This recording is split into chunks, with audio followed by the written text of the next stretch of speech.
নমস্কার বন্ধুরা, কেমন আছেন সবাই? আশা করি সবাই ভালো আছেন। ঈশ্বরের কৃপায় সবাই ভালো থাকুন, সুস্থ থাকুন আর এইভাবেই পাশে থাকুন। তো অনেক বন্ধু জায়গাটি দেখে বুঝতেই পারছেন হয়তো যে কোন জায়গা। হ্যাঁ বন্ধু, এই সেই বিশ্ব শান্তি স্তূপ, যেখানে গেলে সত্যিই মনে শান্তি হয়। তো আজকে শান্তির জায়গায় গিয়ে বুদ্ধদেবের কথাই বলবো, যেহেতু আজকের বুদ্ধ পূর্ণিমা নিয়ে আলোচনা করব। তো বন্ধুরা, বুদ্ধ পূর্ণিমা বা বৈশাখী পূর্ণিমা 2024 কবে পূর্ণাঙ্গ সময়সূচি, তো এই পূর্ণিমায় মাহাত্ম্য কথা, সত্যনারায়ণ ব্রত এবং গঙ্গা স্নানের সময় সবটাই আপনাদের সামনে আজকে আলোচনা করব, তাই স্কিপ করবেন না। যারা যারা এখনও পর্যন্ত নিজেদের মধ্যে শেয়ার করেননি, খুব কম সময় আছে বুদ্ধ পূর্ণিমা, তাই নিজের আত্মীয় স্বজন পরিবারের সাথে শেয়ার করুন আর লাইক কমেন্ট করতে ভুলবেন না।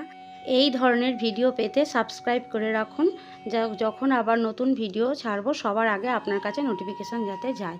তো বন্ধু, বুদ্ধ পূর্ণিমার মাহাত্ম্য কথা হলো, বৈশাখ মাসের পূর্ণিমায় জন্মগ্রহণ করেছিলেন গৌতম বুদ্ধ। পরবর্তীকালে এই দিনেই তিনি বোধি লাভ করেন। সেই কারণেই এই দিনটিকে বুদ্ধ পূর্ণিমা বলা হয়ে থাকে। গোটা বিশ্ব জুড়ে পালিত হয় বুদ্ধ পূর্ণিমা। তো বন্ধুরা, এই দিনটিকে বুদ্ধ জয়ন্তীও বলা হয়। হিন্দু ধর্মীয় শাস্ত্রে বলা হয় যে শ্রী বিষ্ণু নবম অবতার হলো গৌতম বুদ্ধ। 5088 খ্রিস্টপূর্বাব্দে এই দিনে বুদ্ধদেব সাধনায় সিদ্ধি লাভ করেন এবং 5043 খ্রিস্টপূর্বাব্দে এই দিনেই তিনি মহানির্মাণ লাভ করেন। তাই বৈশাখ মাসের এই পূর্ণিমা বুদ্ধ পূর্ণিমা নামে খ্যাত।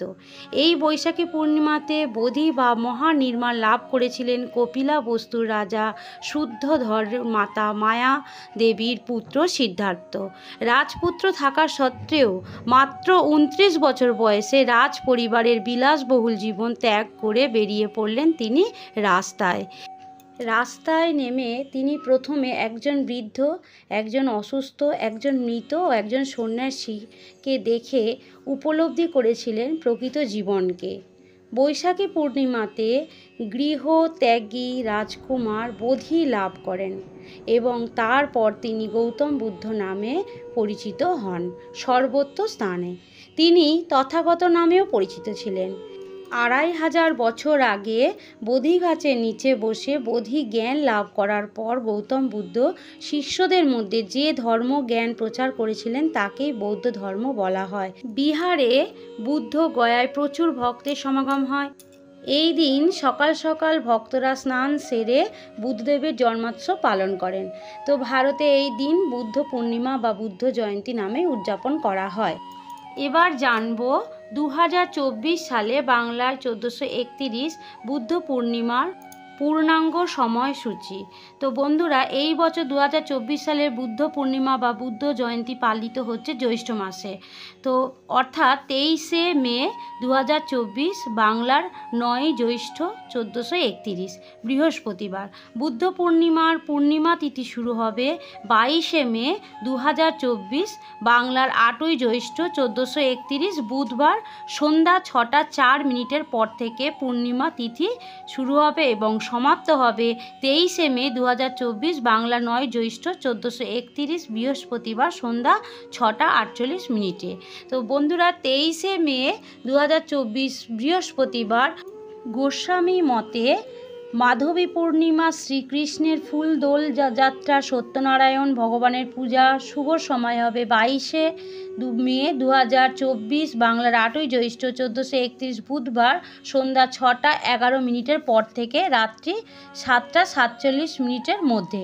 তো গঙ্গা স্নানের বিশেষ সময় হলো 23শে মে 2024 বৃহস্পতিবার সকাল 6টা 12 মিনিটের পর থেকে সন্ধ্যা 6টা 48 মিনিটের মধ্যে।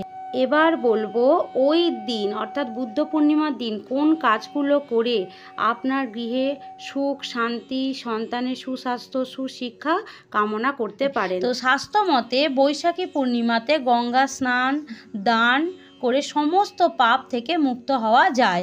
তো বন্ধুরা, বুদ্ধ পূর্ণিমার দিন গঙ্গা স্নান খুবই শুভ বলে মনে করা হয়। এই দিন ভগবান বিষ্ণু ও মাতা লক্ষ্মী দেবীর পূজা অর্চনা করে মাতা লক্ষ্মী দেবীর কৃপা লাভ করা যায়। এছাড়াও সত্যনারায়ণ পূজা শুভ ফলদায়ক হয়। এই দিন অশ্বত্থ গাছে ধূপ প্রদীপ দিয়ে পূজা করা খুবই মঙ্গলদায়ক এবং যাদের ঘরে সন্তান আছে তারা অবশ্যই এই দিন অশ্বত্থ গাছের গোড়ায় অবশ্যই জল দেবেন। বিশেষ শুভ ফলদায়ক এই দিনে অশ্বত্থ গাছে জল দেয় এবং দেবাদিদেব মহাদেবকে কাঁচা দুধ, গঙ্গা জল ও মধু মিশ্রিত করে দেবাদিদেব মহাদেবকে স্নান করাবেন। তো এইটা খুবই ফলদায়ক হবে যাদের সন্তান আছে এবং অবাধ্য জেদি সন্তান, পড়াশোনা করেন। আর অশ্বত্থ গাছ, হ্যাঁ বন্ধুরা, অশ্বত্থ গাছে এই দিন অবশ্যই জল দান করবেন। যাদের বাড়ির কাছাকাছি আছে অশ্বত্থ গাছ, এই কাজটা করতে কিন্তু কেউ ভুলবেন না। আর সত্যনারায়ণের সিন্নি এই দিন খুবই ভালো দেওয়া। যারা সিন্নি দেবে মনে করেন তারা এই বুদ্ধ পূর্ণিমাতে নারায়ণের সেবা করতে পারেন, নারায়ণকে একটু সিন্নি প্রসাদ দিতে পারেন। এটা খুব ভালো দিন এবং খুব শুভ দিন। আর বন্ধুরা, কেশর চন্দন দিয়ে দেবাদিদেব মহাদেবকে বেলপাতা শিবলিঙ্গে অর্পণ করবেন। এতে কিন্তু আপনাদের বাড়িতে যত রকমের কলহ, পারিবারিক কলহ, স্বামী স্ত্রীর মধ্যে কলহ, সন্তানের সাথে কলহ, এইগুলো কিন্তু দূর হবে। আর ওই দিন বন্ধুরা বাড়ির প্রবেশদ্বার পরিষ্কার পরিচ্ছন্ন করে চারিদিকে গঙ্গার জল ছিটিয়ে দেবেন। আর বাড়ির দরজায়, সদর দরজায় আমের পাতা ও ফুল দিয়ে সুন্দর করে সাজাবেন। এই দিনে গরিব দুঃখীকে দান, ব্রাহ্মণকে দান, নিজের সাধ্য মতন কিছু দান আপনারা করবেন। তাহলে দেখবেন আপনাদের বাড়ির পরিবেশ অনেক ভালো থাকবে।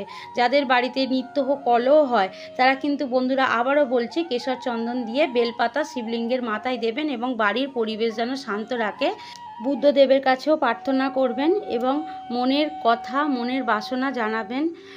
আর বুদ্ধদেব আমাদের সকলকে আশীর্বাদ করবে এই কামনা করি। সবাই ভালো থাকুন, সুস্থ থাকুন। আর ভিডিওটি দেখে যদি এতটুকু উপকৃত হন তো লাইক, কমেন্ট ও নিজেদের মধ্যে শেয়ার করুন।